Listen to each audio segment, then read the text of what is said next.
Henri Matisse was more than a painter. He was a visionary who devoted his life to color, harmony, and the search for joy. Alongside Picasso, he became one of the defining figures of 20th century modernism. His art was bold, lyrical, and endlessly inventive, constantly shifting from shocking Fauvist explosions to serene cutouts made in the final decade of his life. But Matisse's story isn't just in his paintings.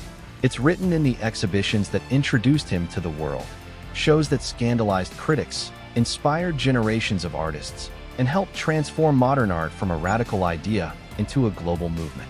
Today, we're exploring the greatest Henri Matisse art exhibits, the ones that charted his rise from wild beast to beloved master. Salon d'Automne, Paris, 1905, the birth of Fauvism. Every great career has a dramatic beginning. For Matisse, it came in 1905 at the Salon d'Automne in Paris. There, he exhibited works like Woman with a Hat, a portrait of his wife Amélie, painted with shocking greens, blues, and reds that had nothing to do with realism. Critics were outraged. One reviewer sneered that the artists were less fauve, the wild beasts. Yet that insult gave birth to a movement, Fauvism. Together with André Derain, Maurice de Vlaminck, and others, Matisse turned color into raw emotional force. His bold vision divided audiences, but it also marked him as a leader of the avant-garde.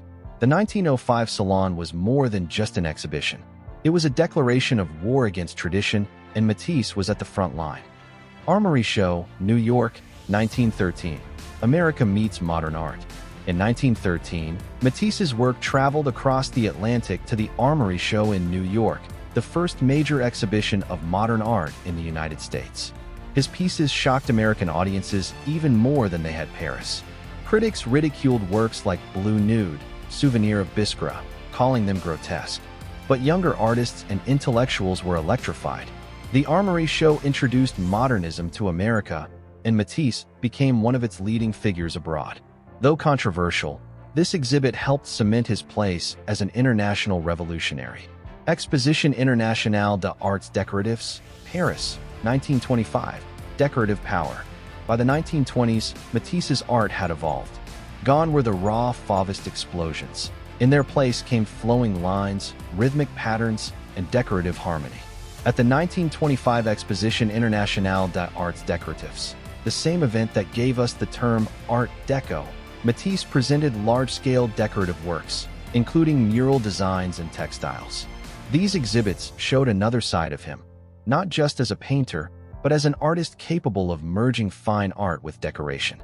They proved that for Matisse, beauty itself was a radical act. Museum of Modern Art, New York, 1931, first U.S. retrospective. In 1931, the Museum of Modern Art in New York gave Matisse his first full retrospective in America. This was a landmark moment. MoMA was only 2 years old, and presenting Matisse confirmed the museum's commitment to modernism. The show featured more than 100 works, tracing his journey from Fauvism to his serene nice period. American audiences, once scandalized, now embraced him as a modern master. This retrospective ensured that Matisse's reputation wasn't just European, it was global. Exposition Internationale, Paris, 1937. The decorative panels.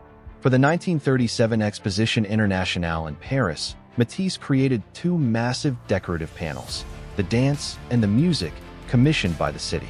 These vibrant, rhythmic works demonstrated Matisse's ability to create art that was monumental yet lyrical. Displayed in a World Fair setting, they introduced his vision to an even broader audience, linking him with universal themes of joy, movement, and music. Henri Matisse, a retrospective, MoMA, New York, 1951. In 1951, as Matisse entered the final decade of his life, MoMA once again celebrated him with a monumental retrospective. This time, his late works, cutouts and large-scale compositions, took center stage.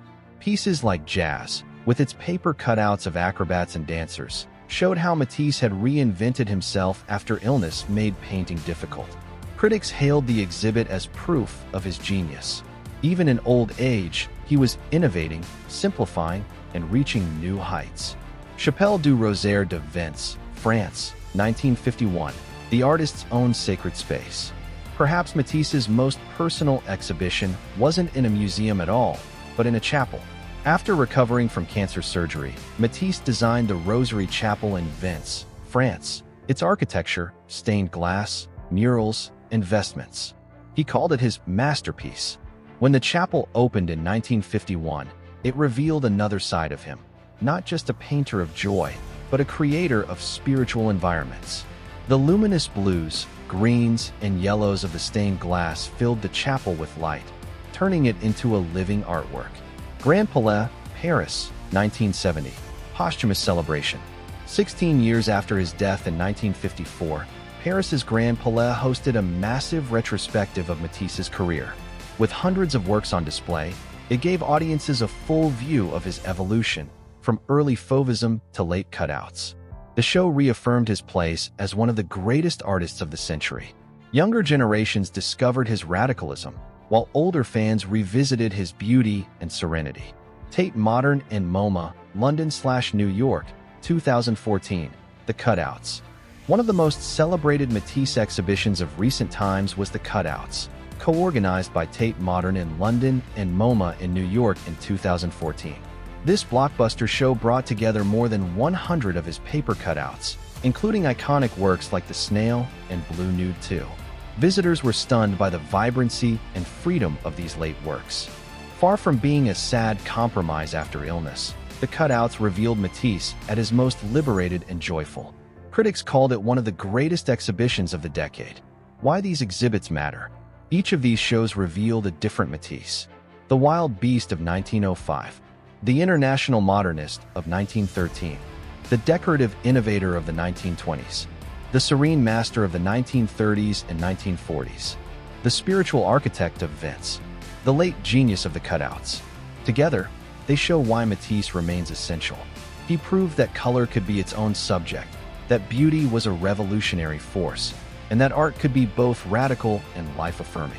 Henri Matisse once said, "What I dream of is an art of balance, of purity and serenity, devoid of troubling or depressing subject matter." So, which Matisse exhibition would you most want to experience in person? The shocking Fauvist debut of 1905, the luminous Vence Chapel, or the joyful cutouts of 2014? Let me know in the comments. And don't forget to subscribe for more journeys into the greatest art exhibitions of all time.